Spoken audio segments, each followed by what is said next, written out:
Welcome to our pre-apocalyptic Mythic Plus video.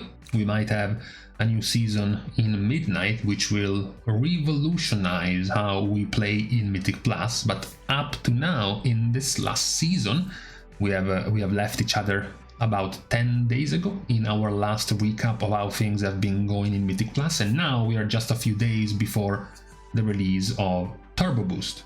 Okay, half the release of Turbo Boost, since the uncapped gilded crests are still some 20 days away, but we're getting there. There's gonna be some massive power boost, probably a couple of key levels worth of jump in power. So we have gotten some confirmations this week. We can say now we have 2 new specs as part of the stable meta of top specs compared to how we have gotten up to the last reset, the last couple of resets of Mythic Plus. Very simply, this is the situation in Mythic Plus right now in terms of popularity. There has been an even further massive jump of BM before this weekly reset, and then in this current weekly reset, it is temporarily BM is even higher than before. They have in fact now passed both Havoc and Arcane in terms of popularity. And also you can see the numbers, especially of Arcane, shrinking. Arcane in the past month essentially went from 49% of DPS in keys to 46 to 43 to 37 to 33. So that's a significant loss over time, which points us to the answer of the question. If BM is becoming the meta pick in Mythic Plus, who is losing a spot to make space for BM? The answer at the moment is Arcane Mage. There is also some space free for Havoc. I guess the only confirmed answer is not Frost Decay. Yeah, that's the first answer. Frost Decay is not losing a spot over BM. It's more of a matter between Arcane and Havoc in who is getting replaced. Nothing has moved in terms of tanks. We have already seen the trend in popularity of Prot Warrior, which has stuck to that level more or less even this week. We have, however, continued the trend of healers, and I'm pretty proud of having said this. Remember, even when it looked even more lopsided in the first few weeks, when I was repeating, I'm not falling for the bait of Resto Shaman. Resto Shaman is not gonna last this long deep into this season. It's either gonna be overtaken by Disc or by Resto Druid. And the next thing we said was, it's worrying. It's worrying that the popularity of Resto Shaman was 66, 66 and 66% for 3 weeks, and then it fell down to 62. Why would it start going down after just a month? And then the week after that, it was down to 52. Last reset, it was down to 49. This reset is down to 44. That's the first time Resto Druid has taken over the overall results over Resto Shaman. But these are just the top level keys, which can still take in 16s, 17s in terms of numbers. Even if you look at things like WoW Meta, you see, for example, BM making it past both Havoc, Demon Hunter and Arcane Mage. But if you look at, for example, the top comps, only looking at 16 plus and higher, it still shows a bit too much popularity of Resto Shaman over Resto Druid, and as well as Prot Paladin over Prot Warrior. You can see more of this divide when you actually look at the top comps in actually high keys. In this case, we're talking about 20s and 19s and how much they have been running these keys. You see, for starters now, the visibility of the popularity of Resto Druid is way more visible, as well as the one of Prot Warrior in all of the most run comps. You do see one remaining Resto Shaman comp, which for now it's still there, but it is being chased by multiple Resto Druid comps right now, which combined are just above the total ones of Resto Shaman. The other thing you can obviously see is the green. Compared to 1, 2 and 3 weeks ago, now we have green present in all but 2 comps at the very high level. And then the next question we were asking ourselves is, who is this replacing?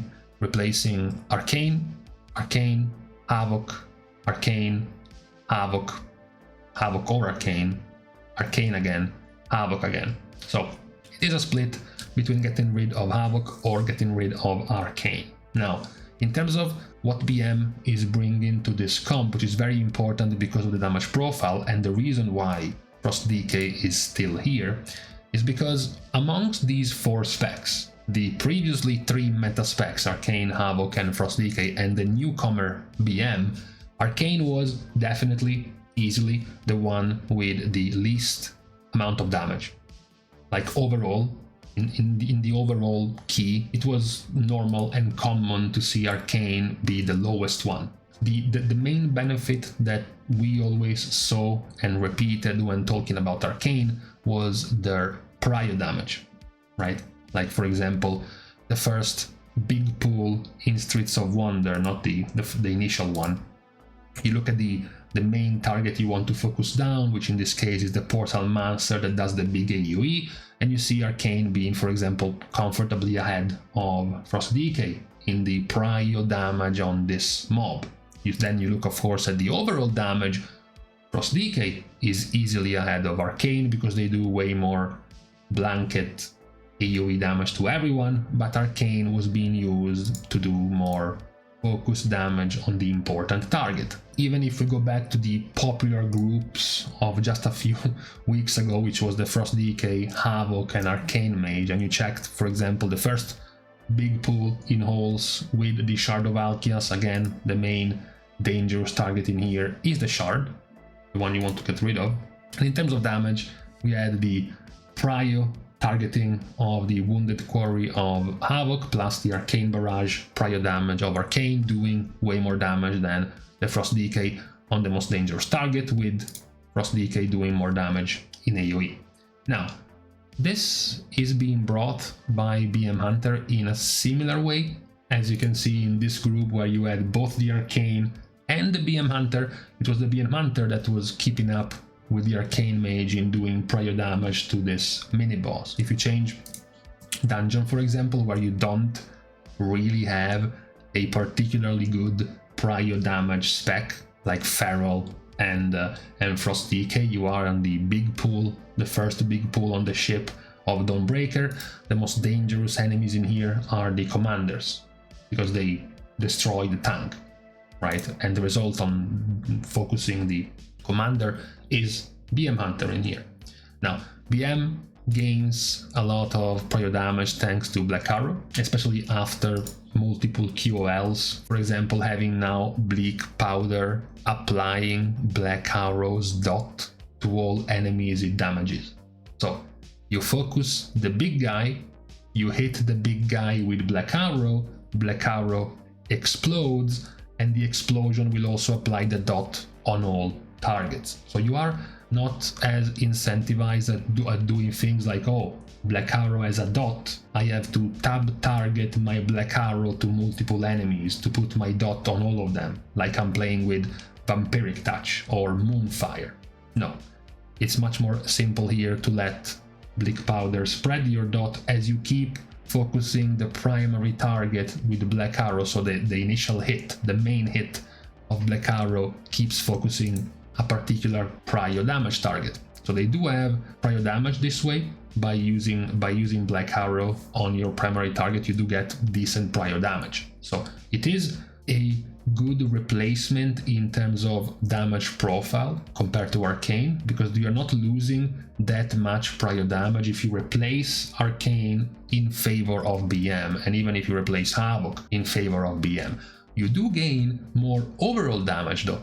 Compared to Arcane, for example, BM will have, in general, more overall damage. Arcane wasn't generally known for being one of the top DPS specs compared to the other meta ones, like right now BM also is. So you are gaining that value right now as a BM Hunter. The other very cool benefit that you have at the moment is that thanks to your tier set, which reduces the cooldown of your Call of the Wild down to being 1 minute, one of the main techs right now while playing BM Hunter is that now you can use one unused trinket on your first Call of the Wild, and then 1 minute later, when Call of the Wild is back off cooldown, but your first 2-minute trinket is still on cooldown, you can use a different trinket for your next Call of the Wild. So this way you will be essentially alternating both of your 2-minute cooldown trinket to cycle your 1-minute Call of the Wild.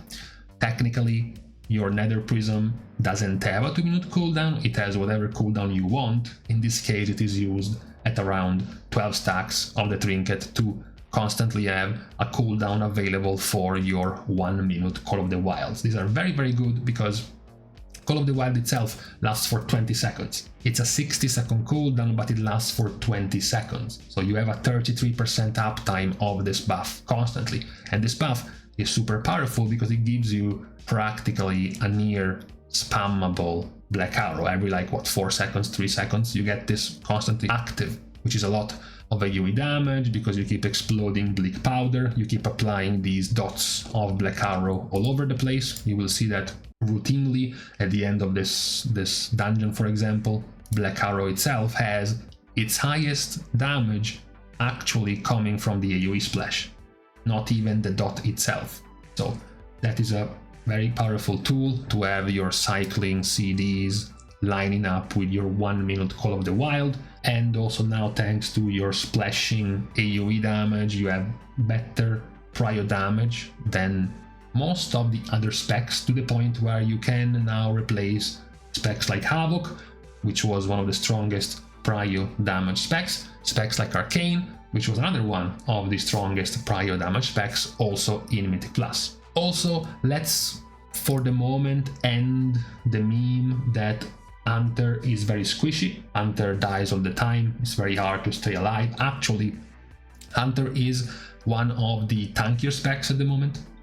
Between your 2 charges of survival of the fittest plus your exhilaration, and then of course you still have your aspect of the turtle, and more importantly the very defensively OP smokescreen of Dark Ranger, the fact that you can get 3 seconds of DR whenever you heal yourself with exhilaration, or also heal yourself whenever you activate your DR, is very, very good in terms of avoiding or not reducing the damage you're taking as a hunter. So they are quite tanky, perhaps not mage level tanky overall, but they are still not even remotely as squishy as they used to be back in the day. So very, very high damage, still very good prio damage, and still pretty tanky, justifies the current rise in popularity as Beastmastery now as a member of the most meta comps right now in Mythic Plus. For the most part, over Arcane Mage, but there have been also some replacements of Havoc Demon Hunter. As we said, they were filling similar niches, the niches of good AoE but with even better prio damage. It's just that BM right now is doing it better than both. So it's a choice between the two, between Havoc and Arcane being replaced by BM. However, there is no a real choice in the replacement of Resto. It's the other color of Resto. It's Resto Druid. Now, when you look at Resto Druid and Resto Shaman, they don't really have a difference in terms of damage. It's not that we have this niche of we need a damage dealing healer, and at the moment Resto Druid has some top damage. Here are the top ranked druids based on the damage they were doing in keys. You can see that the damage here is in the 1.2 to 1.3 million at the the very top. You have some very small outliers, but for the most part is in the barely above 1 million range. And then you move over to Resto Shaman and you will see that again in similar level keys the result is very, very comparable. They don't really have any major difference in the damage they are doing. The difference between the two at the moment is just how good Resto Druid's healing is. Some of you might have often seen it referred to as infinite healing. They do have a very strong ability to scale their healing very, very high because you have only 5 players. You can stack the symbiotic blooms to very high numbers. So not only is it more healing between both the blooms and the bursting growth, but because some reasonably OP tools, like things like vigorous creepers and root network.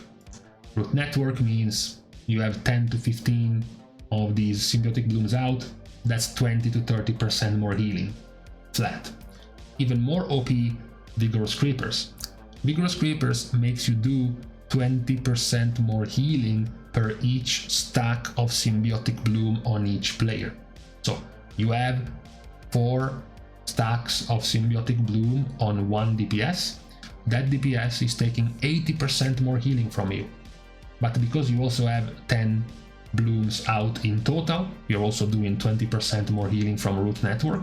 So you are doing some 100% more healing on that player. Don't forget that as a Resto Druid, you have a mastery which makes you heal more per healing over time you have on the target. So between the bloom themselves, your efflorescence with your spring blossoms, your life bloom, your reju, your regrowth hot, possibly your wild growth hot, you also can get up to 80 to 90 to 100% more healing from your mastery. This is the compounding, stacking, healing increase that Resto Druid can get easily. This is not some Disc Priest 15-second CD ramp that you need to set this up for this kind of healing increase as a Resto Druid. That's why it's so good. What also drives Resto Druid over the top is the fact that a lot of this is empowered by a spot heal. This is super powerful because spot healing is very handy, but usually it's useless. Usually you were trying to build up your ramp maybe as a preservation evoker, you wanted to spread your hots, and then you had to interrupt what you were doing to spam heal someone, because that someone dropped to 20% HP, so you have to spam flash heal or regrowth or whatever else to top them. The difference with Resto Druid is that symbiotic blooms are spawned by regrowth. They're obviously spawned by other things. They are spawned by your proc rates, by using Swiftmend or Wild Growth. They're spawned by clear casting regrowths. But in general, spamming regrowth is what can give you the most amount of symbiotic blooms. So you're simultaneously using this as a spot heal while also spawning this, which does this much healing, which will also generate bursting growth, which does this much healing. On top of this, regrowth also puts a hot on the target, which means you have one more stack for your mastery, which means you heal even more. So it is a compounding scaling effect of using something that generally is detached from the rest of your toolkit, like a ramping Disc Priest having to use Flash Heal to top someone. That Flash Heal is not helping you doing anything else. In the case of Resto Druid, regrowth is helping you and buffing you in a bunch of other ways, while still being able to be used as a spot heal, which is still a pretty strong spot heal. Over time, for example, you have Wild Growth, classic smart targeted AoE heal. You can see that since Shadowlands, Wild Growth went from being 91% of your spell power heal over time to being a 98% spell power heal. That's how much it increased over 5 years. Then you look at regrowth. In the same timeline from Shadowlands, it went from having 120% spell power instant heal and 30% spell power hot to having a 270% spell power instant heal plus a 52% spell power hot. So it more than doubled the instant heal and almost doubled the heal over time. On top of other buffs in your own talent tree, things like initial heal having a 40% increased critical effect if the target already has a regrowth, things like abundance for even more crit chance on regrowth, and then the newly added extra cast time on your regrowth as well. So it has massively been boosted on steroids. So on top of spreading all of your hots and all of the buffs that increase your healing, you also have a very powerful spot heal tool, which is very, very useful in Mythic Plus. this combined, all of these buffs combined together is making them the best healer overall in Mythic Plus for surviving all of these chunks of damage, especially before an AoE is coming. You get hit by a bolt, you are down to 20% HP. Resto Druid has massive tools to help you with very fast and responsive spot healing.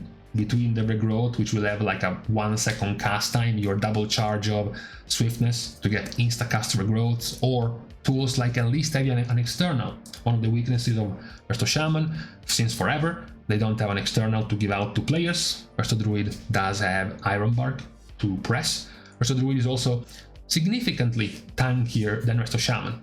Now, in the case of Resto Druid, it does require some bootleg do-it-yourself defensive, right? Like clicking, for example, bear form as a defensive, but it does work in keeping you alive, as opposed to Resto Shaman not having nearly as much in terms of defensives. But it has been chosen by more and more groups overall as the healer of choice over Resto Shaman. Not to mention that if we want to be precise, technically, you do have the damage reduction given by Mark of the Wild being superior to what Resto Shaman can give you.